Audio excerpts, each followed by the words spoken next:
this week, one of the greatest midfielders slash attackmen that Towson has ever had. And for 6 years, my cohort up in the broadcast booth, Hunter Lochte. Hunter, great to see you, sir. Spiro, likewise. It's nice to see you, albeit over the computer and not face-to-face. All right, let's start from the beginning. You originally were not going to play lacrosse at Towson, were you? No, I was. I thought you were with Coach Seaman and were thinking about Hopkins.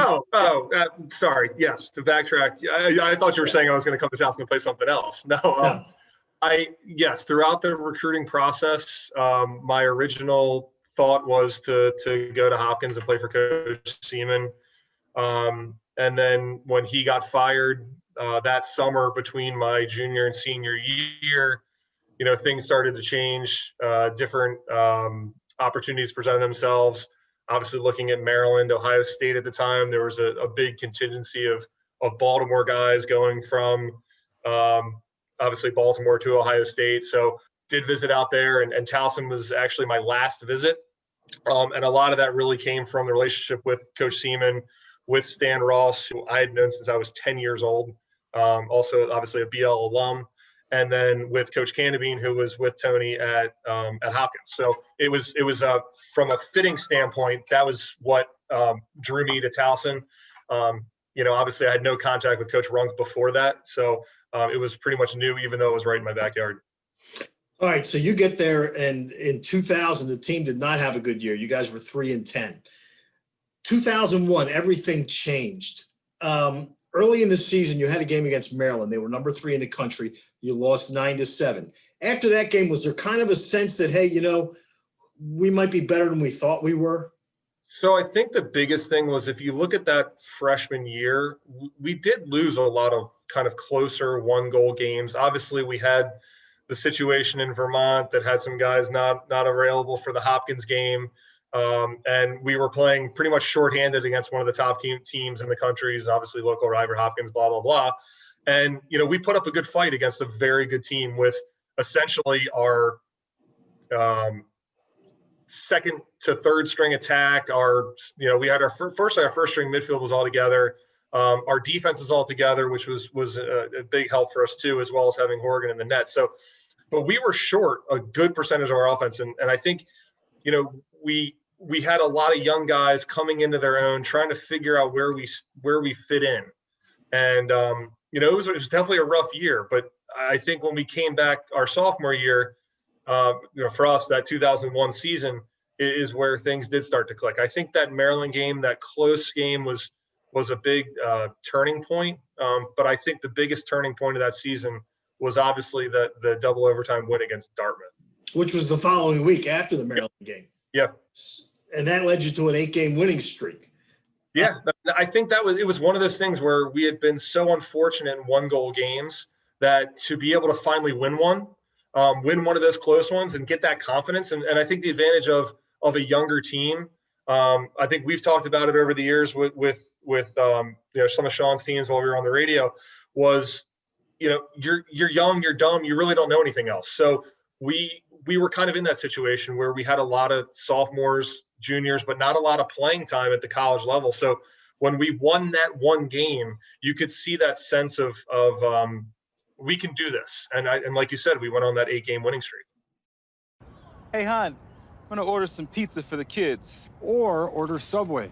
We ate foot-long subs all the time growing up. They ate it so much, Dad opened one up in the shed. What's in the turkey breast? Turkey breast. Interesting. What's in the Italian BMT? You come here every day. Good food that's good for you? Well, good for you. Now get a free footlong when you buy 2. And order ahead for quick and easy pickup. Because it's footlong season. So you play Maryland in the quarterfinals of the NCAA tournament. And what was so fun about this team was, you guys were just run and gun.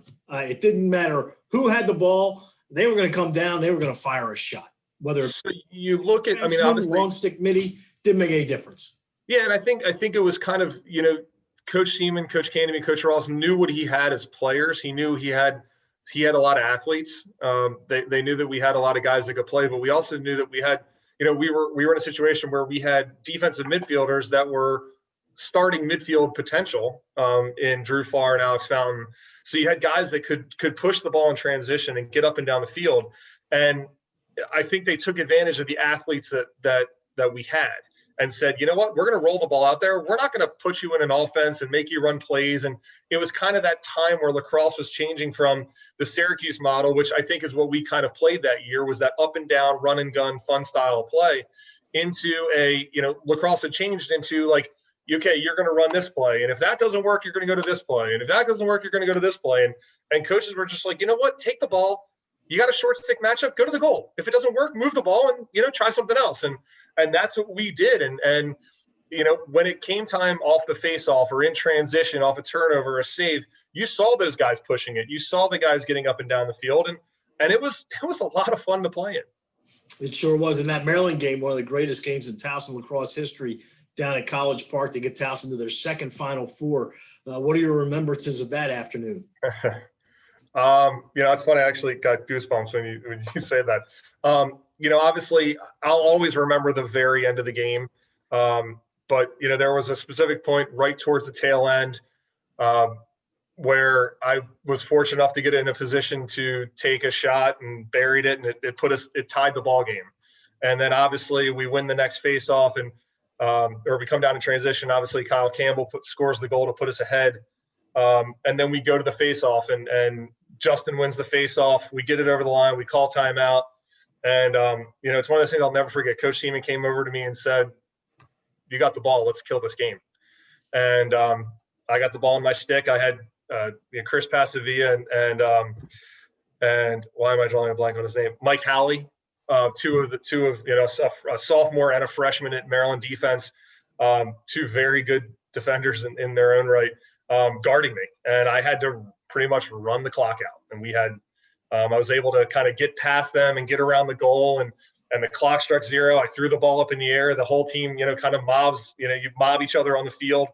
And that was one of the coolest things at that point in time in all of my lacrosse playing career. Yeah, and unfortunately, a tough loss to Princeton the following week up at Rutgers. A game that, you didn't win, but you sure showed you guys belonged to be there. So it was one of those two where it was kind of funny. We, another game, the same thing, another game, certain games in your, you kind of never forget. And that was definitely one of them. And from the start, we tried to play our game. We kind of got out of our game and tried to play a Princeton style game. And then Princeton sped up and played our kind of up and down the field kind of game. And, a couple back and forth here and there. And, unfortunately, at the end of the game, another kind of funny thing about that is I'd gotten close with Trevor Tierney, who was the goalie for Princeton that year, and over the summer before. And I'll never forget, I had 2 goals on him during the game, and I had a chance, a shot in late in the fourth quarter, and I'd beaten him off stick side high, both of my goals. And I changed it up and ended up shooting off stick side low on the last shot that I took, and he saved it. And obviously we ended up going on to lose, but losing by 1 wasn't anything to balk at. Princeton went on to win the national championship that year. But Trevor came up after me after the game. We were going to gave me a hug and said, "Thank you for shooting that low, because if it went high, I never was going to get to it." And it didn't make it much easier, but I'm sure not. It was definitely one of those times where you outthink yourself a little bit. And I'm not going to lie, Coach Seaman definitely let me know about it. I think he'll still if you still ask him why we lost the 2001 game, he said he'll probably tell you because Hunter shot it low. Well, it was a great year. It was a lot of fun, and it was always fun to watch you play. And it was great to have you in the booth with me. And we wish you and your family safeness, and hope things continue to go well for you.